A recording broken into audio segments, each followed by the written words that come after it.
אחת התכונות, אחד העקרונות המרכזיים והחשובים שכל הקיום האנושי מסתובב סביבם, כלומר הקוטב שכל המציאות שלנו מתקיימת עליו, הוא עיקרון האמת. כל אדם שנשאל, כמעט, יאמר לנו שאמת זה ערך עליון, זה דבר חשוב.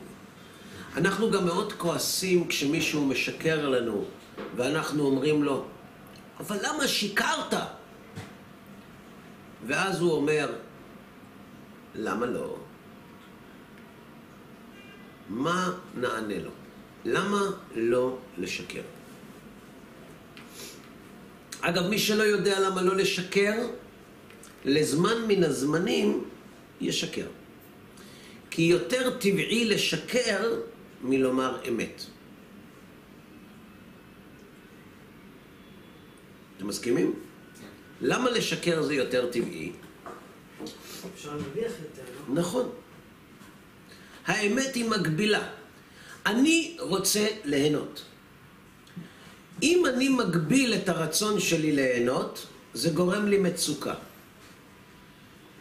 כאשר אני פועל על פי מידת האמת, אני באופן אוטומטי מגביל את היכולת שלי ליהנות. כי אני לא יכול לומר כל דבר. אני גם לא יכול לעשות כל דבר, כי אם כל דבר שאני עושה, לכשאשאל עליו, אאלץ לומר אמת, יש דברים שלא אעשה כי אני מתבייש. כלומר, הרבה יותר טבעי זה לשקר. רוב האנשים לא משקרים לא כי הם רואים בשקר דבר רע, כי הם חוששים שלכשיתפסו ישלמו יותר. וזה מה שנוהגים לומר המחנכים לתלמידים שלהם. אתה לא מבין ששקר זה לא דרך חיים? אתם שמעתם את זה פעם? אתם צדיקים. אתה לא מבין, אהרון, שקר זה לא דרך חיים. אם אתה תשקר בסוף יתפסו אותך. הרי למה אתה משקר? אתה משקר כי אתה לא רוצה לשלם על משהו שעשית. אתה משקר כי אתה רוצה לקבל תמורה על משהו שלא עשית. יתפסו אותך. אתה מעתיק במבחן. למה אתה מעתיק במבחן? כי אתה רוצה לקבל תמורה בדמות ציון גבוה על משהו שלא עשית. אבל כשיתפסו אותך, אתה תקבל ציון הרבה יותר נמוך ממה שהיית מקבל אם היית כותב רק את מה שאתה יודע. אז למה אתה משקר? אגב, מורים כאלה ומחנכים כאלה שמלמדים את הילדים לא לשקר כי זה לא משתלם, הם לא מייצרים אנשי אמת. הם מייצרים שקרנים מתוחכמים יותר. כי הוא לא אמר למה לשקר זה פסול, הוא אמר רק למה זה לא כדאי. נכון? למה אמת היא דבר כל כך חשוב? למה שיקרת לי? אני יכול להסביר בצורה מאוד משכנעת למה שיקרתי. בניתי על זה שלא תתפוס. ואז תאמין לי. ואז אני לא אשלם על מה שעשיתי, או אקבל תמורה על משהו שלא עשיתי. למה אמת זה דבר כל כך חשוב? התשובה היא מאוד פשוטה. עולם שלא מתנהל על בסיס של אמת, אין לו קיום. כתוב, אמת מארץ תצמח. הקיום של העולם לא יכול להתבסס על שקר. מדוע? אנחנו בני אדם, אנחנו יצורים תלותיים. אם כל אחד מאיתנו היה צריך לייצר את כל מה שנצרך לו כדי להתקיים, היינו מבזבזים את החיים פעמיים רק בשביל לייצר את האמצעים כדי שנוכל לחיות בפעם השלישית. זה לזרוע כותנה ולקצור אותה ולאבד אותה וללמוד איך מאבדים אותה ולשזור ממנה חוטים וללמוד לתפור וללכת לצוד צייד להביא ולהכין.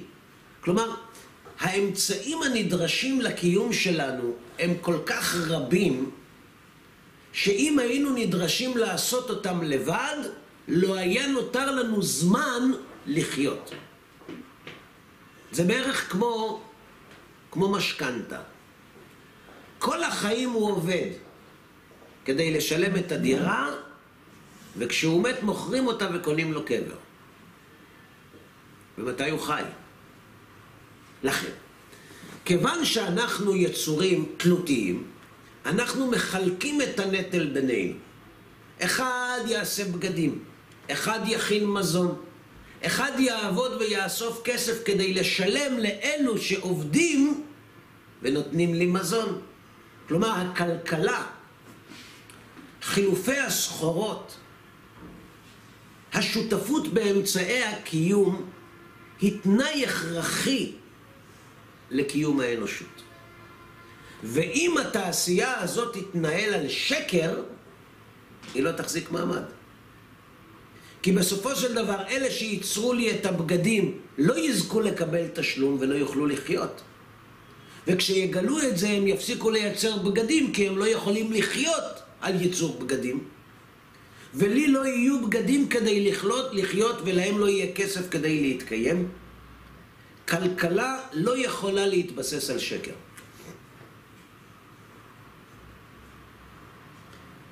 הייתה בועת נדל"ן בארצות הברית לפני 9 שנים, והיא התפוצצה, ואנשים הפסידו לא את כל מה שהם עשו בחיים שלהם, גם את כל מה שהילדים שלהם יעשו בחיים שלהם.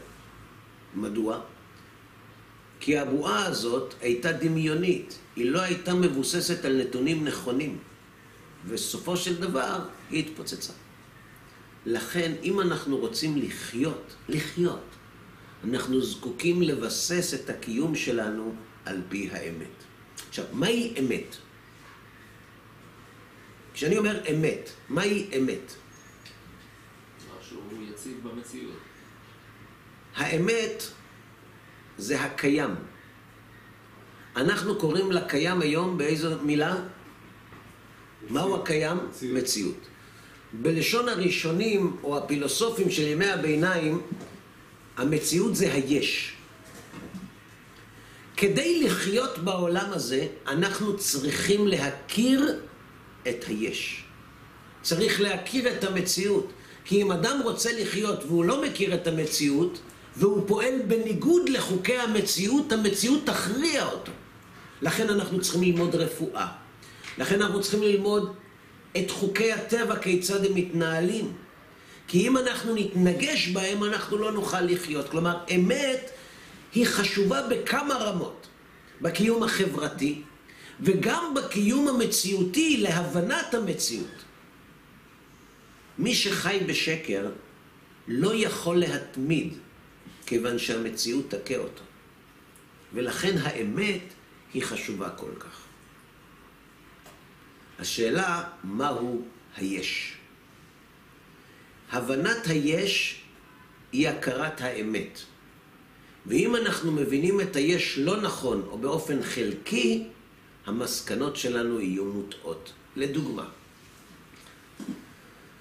עקביה בן מהללאל אומר, הסתכל בשלושה דברים ואי אתה בא לידי עבירה. דע מאין באת ולאן אתה הולך, ולפני מי אתה עתיד ליתן דין וחשבון.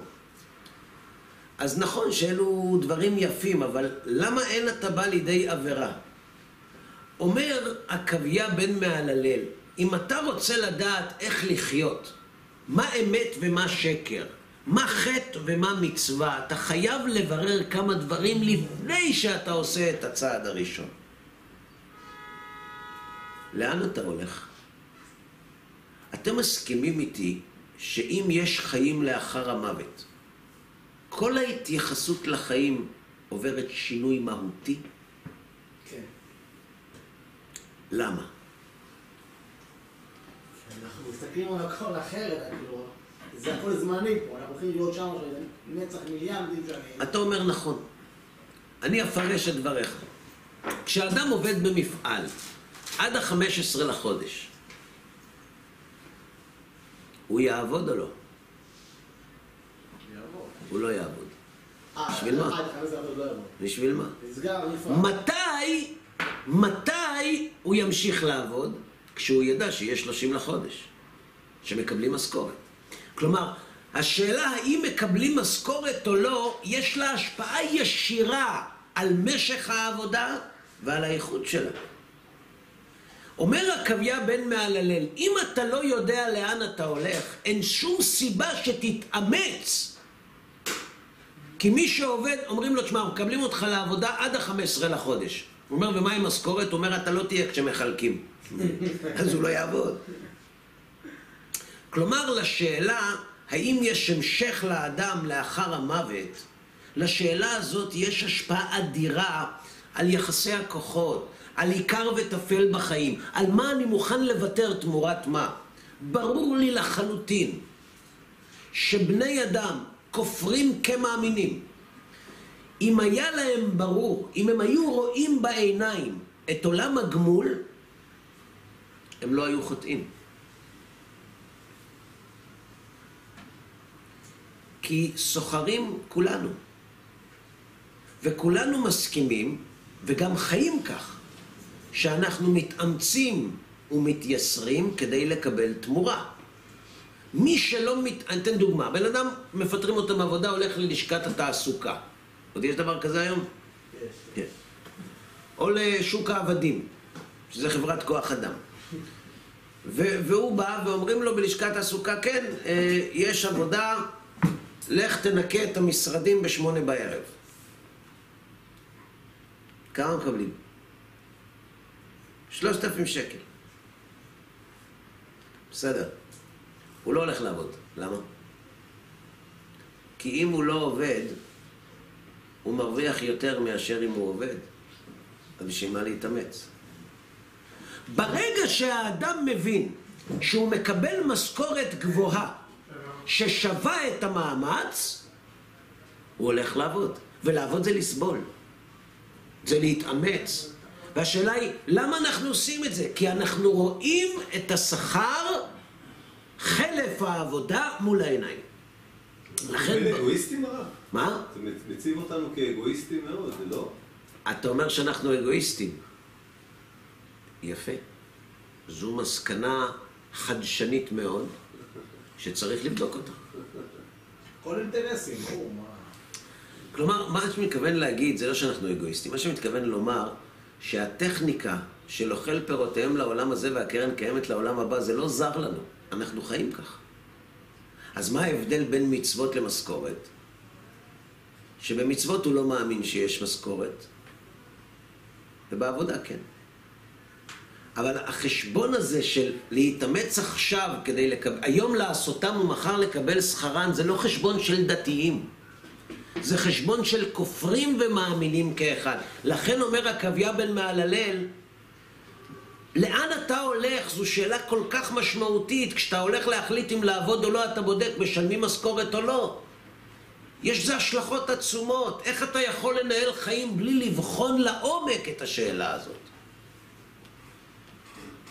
הכרת היש היא חובה. כי מה יקרה אם הכרנו את היש ולא הכרנו את כל מרכיביו?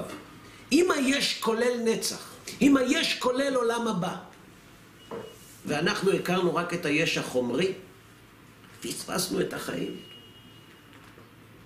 פספסנו אותה. לכן האמת חשובה כל כך.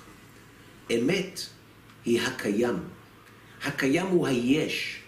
הכרת היש היא הכרחית כדי לקבל החלטות נכונות. וזה מה שכותב הנביא בספר מלאכי בפרק ג'. והוא כותב כך: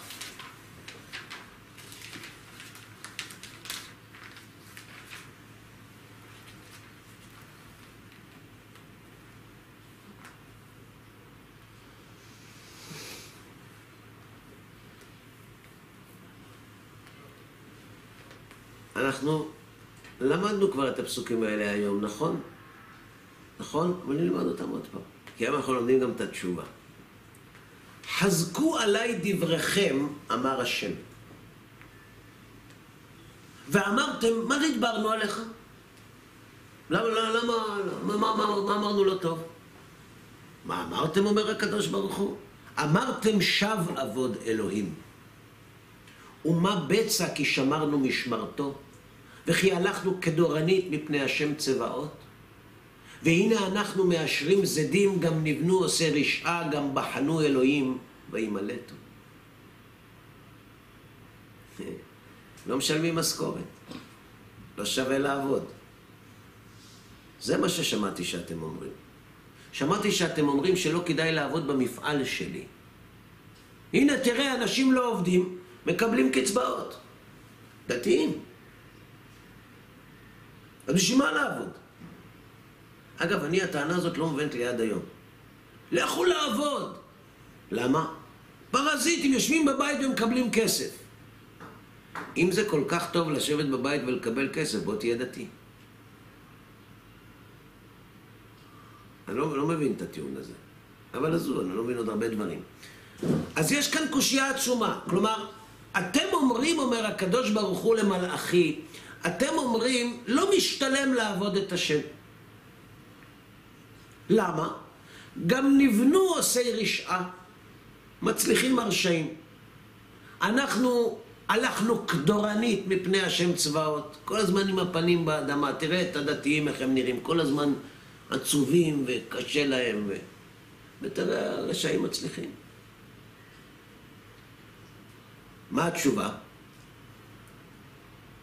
אז נדברו יראי השם, איש אל רעהו, ויקשב השם וישמע, וייכתב בספר זיכרון לפניו ליראי השם ולחושבי שמו.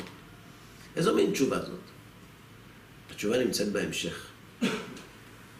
אומר הקדוש ברוך הוא, והיו לי, אמר השם צבאות, ליום אשר אני עושה סגולה,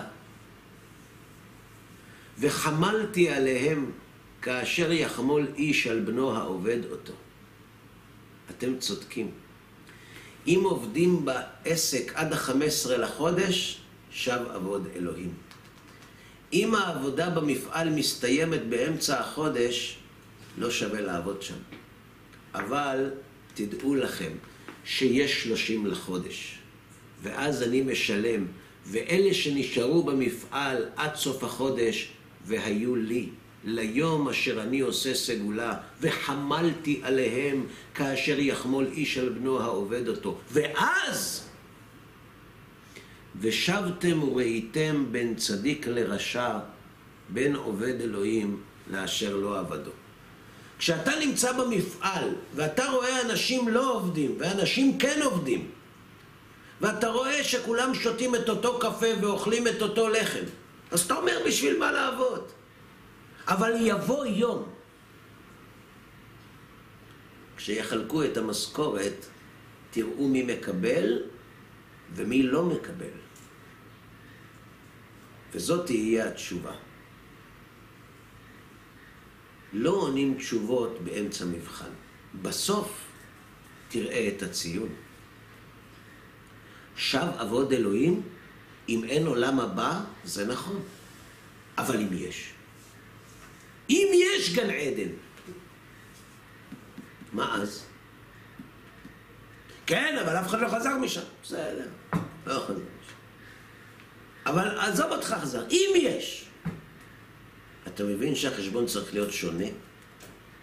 לכן מידת האמת היא מידה כל כך חשובה. כי אם אנחנו לא מכירים את המציאות על בוריה, אנחנו יכולים להגיע למסקנה שב עבוד אלוהים. לכן מידת האמת כל כך חשובה. כן, בבקשה. אני חושב שהדיון פה הוא מאוד מסחרי. הכל מסחרי, נכון. רגע, שאלה. אבא שזקוק לתמיכה, לסעד. כן. הילדים שואלים אותו, מה ייתן? אבא, אני. מצד הכרת הטוב, מצד רצון לעזור, הוא מפסיד עבודה, מפסיד כסף, לא יקבל שום דבר. לפעמים האבא יכול לצעוק עליו, כדוגמה. כן. אז למה שבן אדם זה, הוא בא ואומר לו עכשיו מה יוצא לי מזה? בטח. אני אראה אם הבנתי אותך. אתה אומר, למה אתה אומר הכל מסחרי? לא נכון, לא הכל מסחרי. הנה יש ילד, הולך, מבזבז שעות עבודה על אבא שלו, כסף על אבא שלו, עושה שיניים לאבא שלו, ואבא שלו עוד נכנס בו. אז איפה האינטרס שלו? אני אגיד לך. מה יקרה אם הוא לא יעשה את זה? לא ישן בלילה. תקיפות מצפון. אני אגיד לך, אם הוא ישן טוב בלילה בלי שהוא יעשה את זה, הוא לא יעשה את זה. יש הרבה כאלה. אם תשאל אותם אם מכבדים הורים, הם יגידו לך ודאי. בטח שהם מכבדים. אבל כיוון שאין להם צרבת, הם לא לוקחים תרופה. בעולם שלא לשמה, אל תחפש אלטרואיזם. לא, עצם זה שיש אלוהים, אני שואל. בלי עולם הבא, עזוב, אין עולם הבא, לצורך נניח שלא היה. הוא מבקש ממך לעשות משהו, אבא שלך, כן. תעשה. זה בעולם הלשמה. בעולם השלא לשמה זה לא תופס. הקדוש ברוך הוא אומר תעשה, אז הוא אומר לו לא רוצה, אומר, אבל אני אלוהים, לא זמן. אם לא היה עונש, זה מה שהיינו אומרים. אז מה?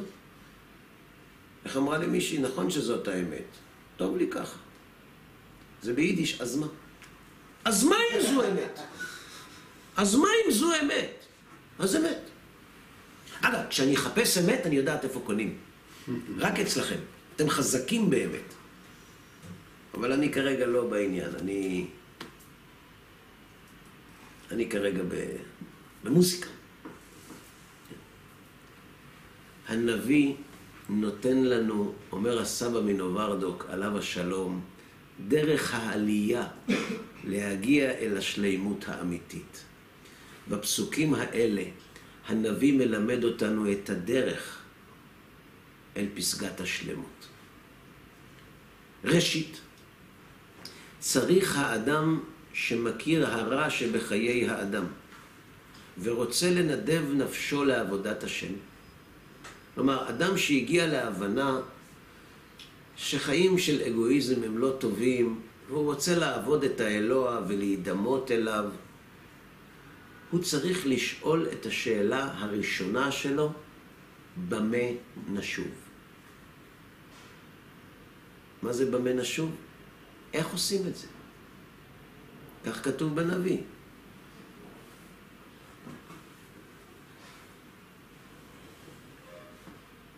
כתוב בפסוק, שובו אליי ואשובה עליכם, ואמרתם, במה נשוב? נכון? ככה כותב הנביא. מסע דבר השם אל ישראל ביד מלאכי, אהבתי אתכם אמר השם, ואמרתם, במה אהבתנו?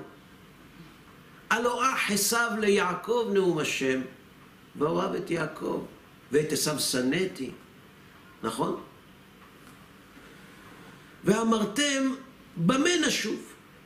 איך מגיעים אליך? אחרי שעוסקים במה נשוב, נהיה מוכשרים להבין את הדרך של ושבתם וראיתם בין צדיק לרשע, בין עובד אלוהים לאשר לא עבדו. כלומר, השאלה הראשונה שמבקש השלמות צריך לשאול את עצמו, זה עם מה שווים? איך מגיעים אל הקדוש ברוך הוא?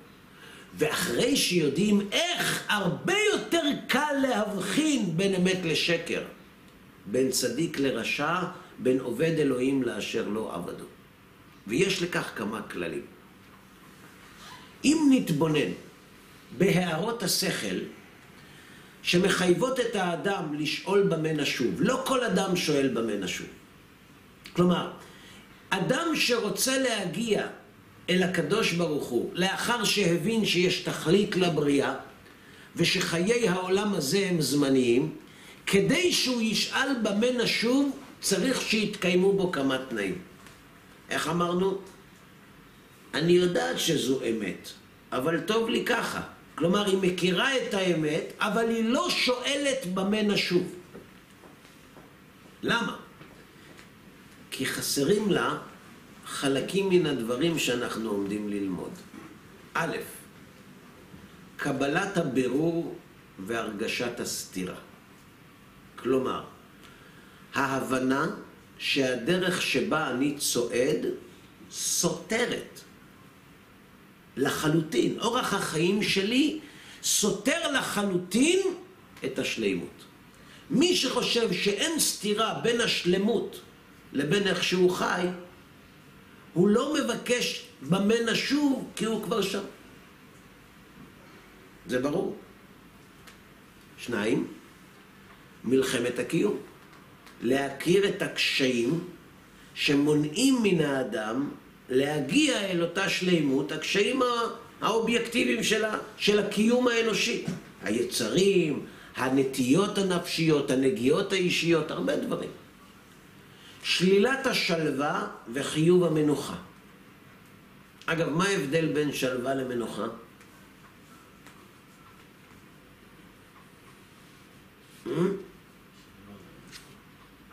מנוחה זה אי עשייה, ושלווה גם בעשייה. איך אתם לא יודעים? שלווה זה משהו... בזבוז מה זמן. אתכם? זה כתוב במפורש. כתוב במפורש, מה אתם מדברים? אני לא מבין אתכם. שלווה זה זמני, במיוחד תמיד.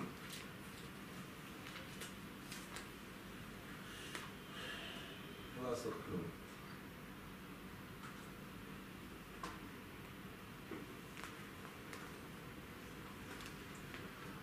אתה אחד ושמך אחד, ומי כעמך ישראל גוי אחד בארץ. אצל ספרדים אין לי שאלה, אבל על אשכנזים יש. תפארת גדולה ועטרת ישוע, יום מנוחה וקדושה לעמך נתת, אברהם יגל, יצחק ירנן, יעקב ובניו ינוחו בו.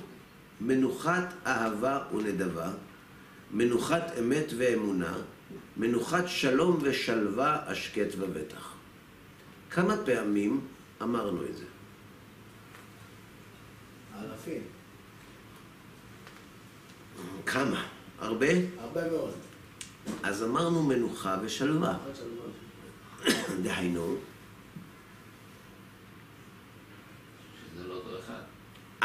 יפה, זה לא אותו דבר. זו התקדמות אדירה. ומדוע הם לא אותו דבר? אז ההסבר הוא כך. שלווה זו מנוחה הנגרמת בעקבות מילוי חיצוני. מנוחה זו מנוחה שנגרמת מתוך הרגשה פנימית. שלווה, כשיהיה לי א', ב' וג', אני אהיה מאושר. אין דבר כזה. מנוחה זה המילוי שאני ממלא את חסרונותיי מתוכי. אני אשאל אתכם שאלה. אם לוקחים לאדם, אם האדם תלוי בגורמים חיצוניים, הוא דואג או לא? דואג. למה? כי יכולים לקחת לו את זה. אבל אם העושר של האדם נמצא בפנים, מישהו יכול לקחת לו את זה? לא. לא. לכן, ביום שהאדם יבין שהשלווה היא שקר והמנוחה היא אמת, הוא שואל במה נשוב. כי כל עוד הוא לא יבין את זה, הוא ימשיך לרוץ אחר המילוי של הצרכים שהוא מאמין שכשהוא יקבל אותם, הוא יהיה מאושר. הוא לעולם לא ישוב. לכן אומרים שרצה יעקב לשבת בשלווה, קפץ עליו רוגזו של יוסף. תראו אנשים שבאים להרצאות, או חוזרים בתשובה. למה הם עושים את זה? כי הם הגיעו למסקנה שהשלווה היא שקר. מי שואל מה משמעות החיים? מי שהבין שגם אם הוא ימשיך לרוץ כל החיים, המילוי לא יהפוך אותו למאושר.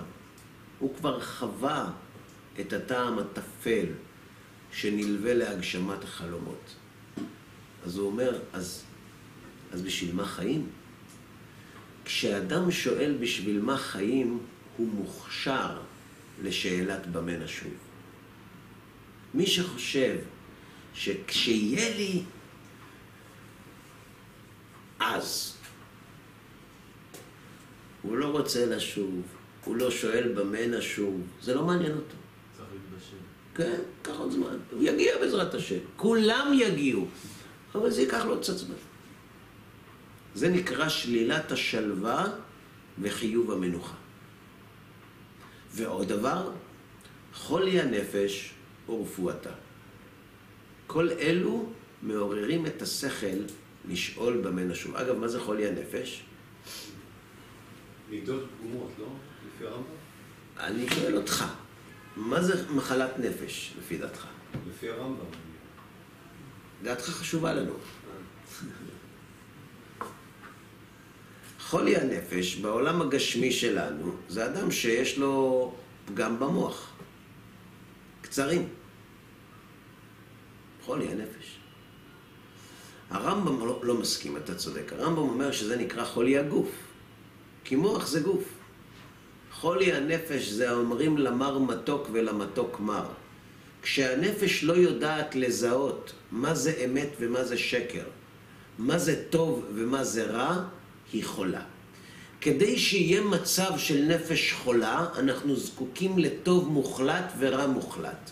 כי אם הטוב הוא יחסי והרע הוא יחסי, אז מה שהנפש מרגישה שהוא טוב, אז הוא טוב או רע? טוב. אז בשבילה הוא טוב. בעולם יחסי אין מחלות נפש. בעולם יחסי כולם בריאים. הוא חי איך שהוא רוצה, עם מי שהוא רוצה, כמה שהוא רוצה, והכל בסדר. כי אין טוב מוחלט ואין רע מוחלט. אז אם זה מה שאני רוצה, זה טוב.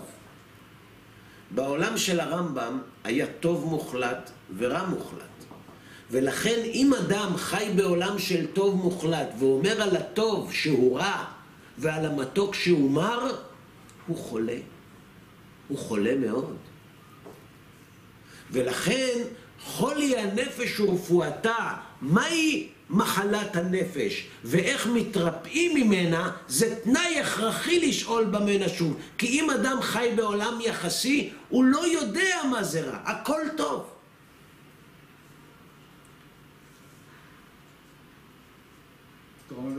אני אסביר כך. אדם שהולך במדבר עם מפה, ולא כתוב על המפה כלום,